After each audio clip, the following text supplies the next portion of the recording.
Catherine, hey, congratulations for Triple Threat. You're so sweet to say that. Thank you so much. Thank you. And thank you for chatting. I appreciate it.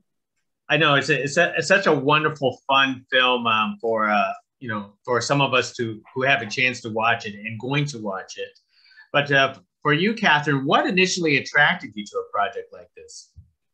Oh, that's a good question. I really like projects that deal with the issue of compromise. That's a big issue for me. And years ago, I shot a film where the entire, that's just my dog drinking water. But anyway, the entire film, it was loaded onto that a last scene where a woman had to completely compromise who she was, or she wouldn't be able to move forward. Mm-hmm. And I find that compromise is one of the biggest issues that we all sort of deal with in our lives. And this film, it takes that in a way that I haven't seen it, and it takes it in a way that I haven't seen it with a younger generation, especially a generation where you don't expect them to want anything but themselves. This generation could really, in so many ways, just be totally selfish and totally self-centered and, totally doing their own thing. And this film is sort of about family, and it's about the family that you make, and it's about the people that you love, and how those people come together and make choices that nobody would think these people would make. The fact that, Jay's character wants to have a child is so unique to me, and that the women in his life that are his best friends, that this becomes as important as a career move to them. This becomes as dynamite a way of thinking about being in the world as anything in their lives. And yet they're not, they're in the height of their careers. So I love that. I love that people are making personal decisions, personal choices at a time in their lives when they could just be blindly, ambitious and career focused and killer focused, and they're not. What they're focused on is, what is the bigger picture in life, and who am I in this picture? What are those big questions? And I really, really love that about this film. I mean, that's a sign of changing times. Yeah.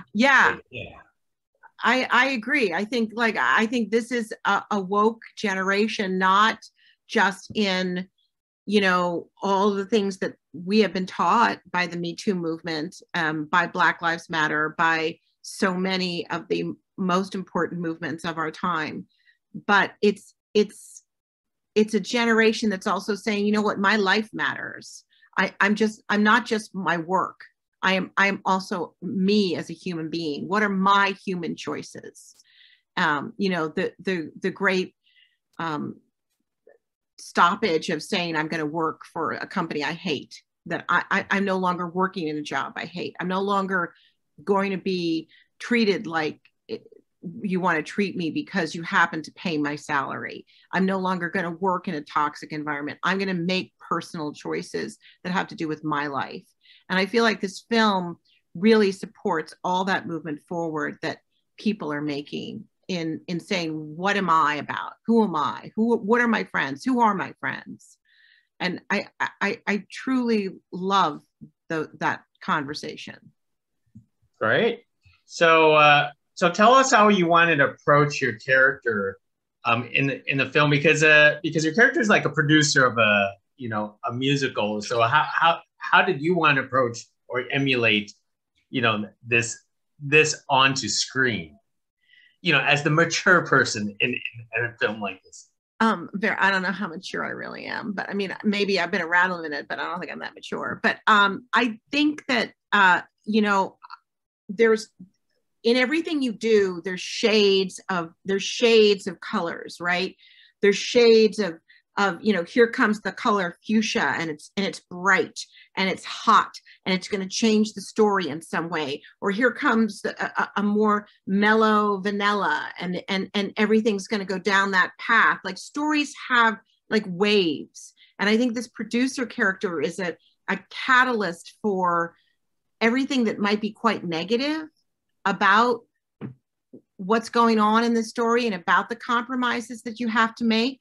And so it's this sounding board, this hot, you know, bright colored, you know, angry, ambitious, visceral sounding board for what is it that these three friends are trying to go after.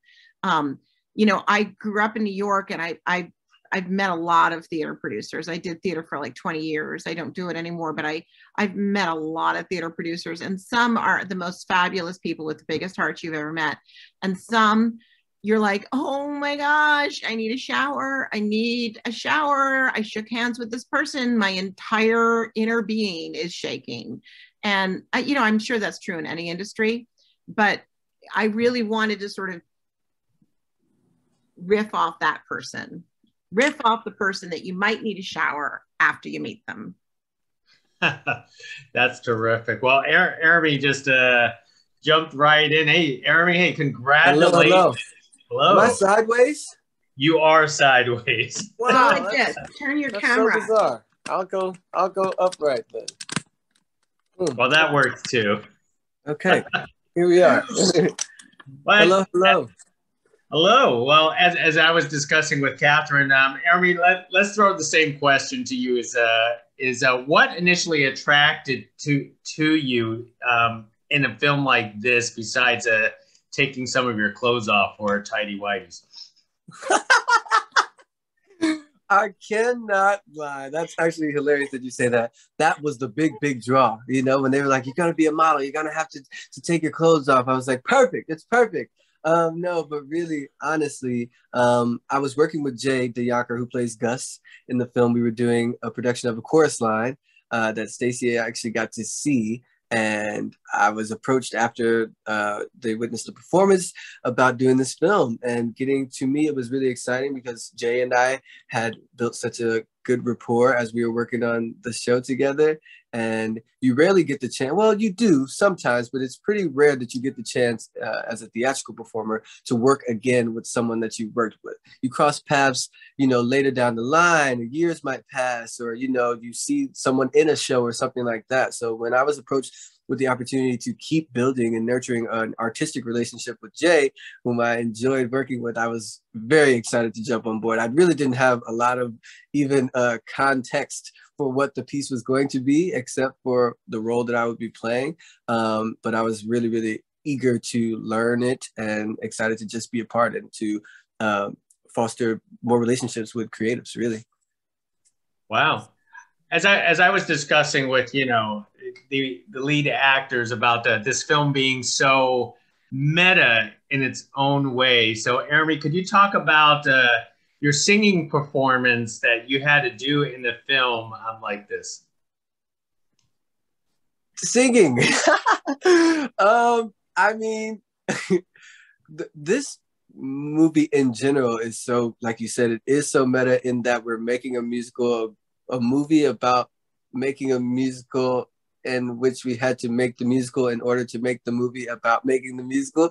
So the role that I played in it as just being a singer and being a person trying to navigate the industry, trying to choose and make choices that impact your career, but also affect other people. I think that was Griffin's big thing, is that he's making choices that affect everyone. That he's not necessarily thinking about how the bigger picture or the scope of what he's doing lands, but he has to do what he has to do in order to move forward in his career, in his mind. And so I think that's something that all actors at different spaces in their career struggle with, or have to face, or have to come up against. And the question rises whether or not this thing is serving you or serving a greater good, or if it's at a detriment to the people that you are currently working with. And so I think the biggest thing was, it's just it's that conundrum that we're often faced with as actors. And so it was so nice and a bit cathartic for Griffin to be able to choose himself in a moment, but to not lose the bond that he had with his friends. And sometimes you have to make those sacrifices, but if you're able to circle back, if you're able to return, which you know, the Griffin is lucky enough to be able to come back into the space with his friends and with his fellow creatives. I think that's a gift in and of itself, but he had to take the leap of you know, going out on the whim and trusting that his modeling contract would lead him to big spaces, and it did. And I think that there's a win in that should be celebrated as well. Great. Catherine, was it a relief to you that you didn't have to sing or, you know, do theatrical? Yeah, because I don't sing. So that's a relief. Yeah, you know, I mean, I have no desire to sing. So, yeah, no, yeah, a relief. Yeah, a logical relief. You know, I don't think anybody wants to hear me sing. So, yeah, that'd be good. I do. Okay. I do. All right. Well, sometime I'm in the shower. You can stand outside and you can Got listen you. to my tone deaf rendition of like no. some, you know, the Carpenters or something. Yes. I will say too that it was interesting for me at least to sing certain parts of the song, but I'm not in a lot of the larger group numbers, and so that was meta in a way too, to kind of deal with what happens as Griffin, to step out of a piece and to see it come to fruition without you in it, you know, and to see it be wonderful and marvelously sang and performed by all these other talented artists, and to be like, oh no, I was singing that. I'm the first person who sang that piece, and I don't get to be a part of it. And so in the movie, when Griffin does get to return and sing it again as his audition, that was really special. But it does land and hurt a bit to not be a part of the big musical piece that we see in the film. So for you, Aramie, this character was way too relatable, or way.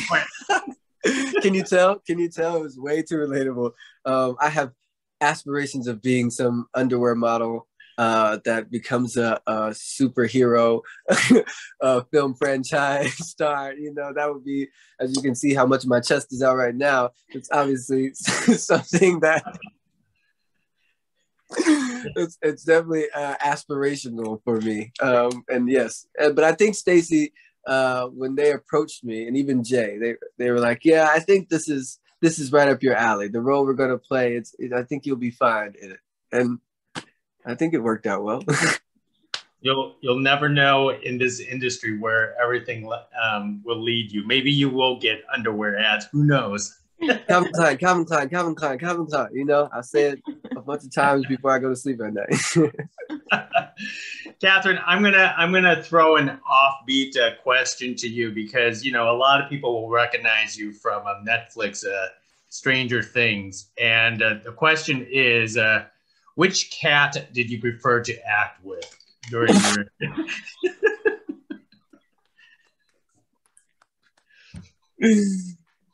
I told you I'm throwing a curveball there.